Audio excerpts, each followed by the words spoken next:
Right. Hi, we have a quick encounter with a new friend I'm from or a new acquaintance.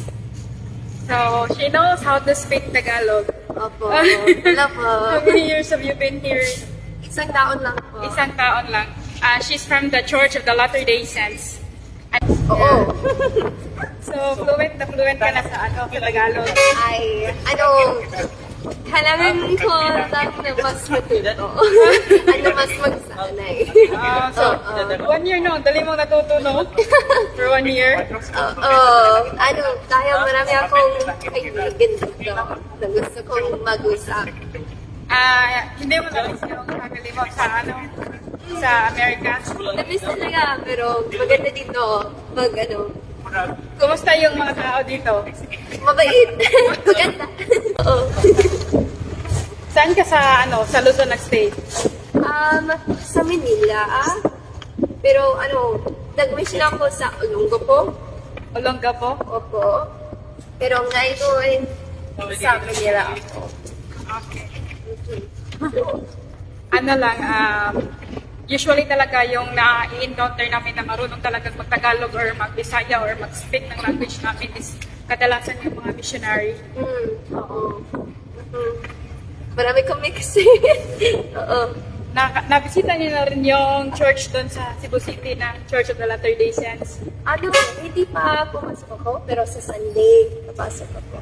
Sa Sunday. Doon ka mag-start ulit another assignment. Actually, wala kami assignment ngayon. Oo. Dito kami para sa vacation. So hindi kami missionero ngayon. Okay. You're on vacation. Vacation. Oo. Is it fine? I'm taking a Oo, quick video. okay lang. Okay lang. Pagkatapos ng Oslob, saan kayo pupunta? Sa Cebu City, tapos mga dalawa lang na po sa Cebu City, tapos pabalik Pabalik ka sa Manila? Oo. Okay. So wala nang vacation? Oo. Buti pala no, binigyan kayo ng vacation. Oo. Months. Or okay lang. Noon, 2019 hanggang 2020. Tapos yan. So, sa mga member, isa lang yung mission. At, kapag pagkatapos, then, tapos na. At pwedeng mag-aral, pwedeng Saan nga ulit sa Amerika yun sa inyo? Colorado. Colorado. Oh. Hindi pa ako nakapunta doon eh. So, which part so far? Konti lang so far. Tapos, ngayon sa Oslo.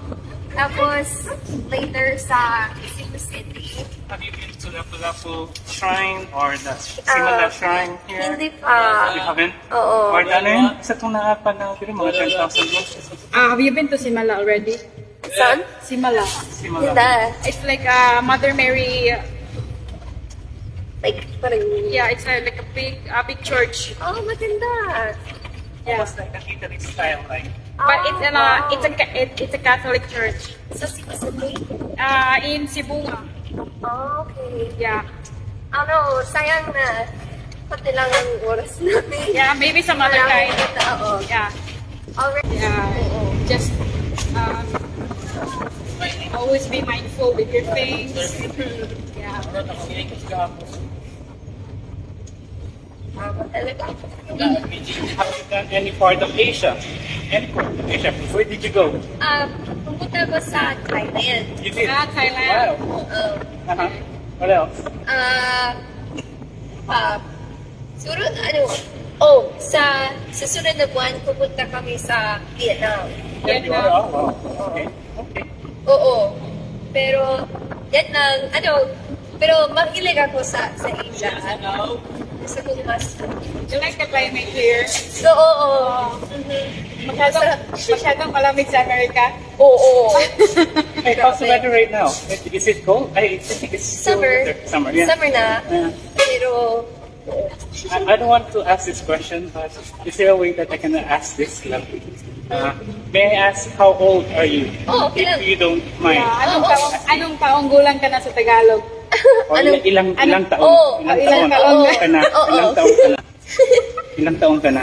Oo, Oh, ilang taon ka na? 25. 25. I'm 28. Ay, wow. Yeah. Ba't wala pa mas bata? And how I'm about you, just Rebecca? big. Oh, you're so. Are you classmates or best friend? How's that? Oo, kaklase kami.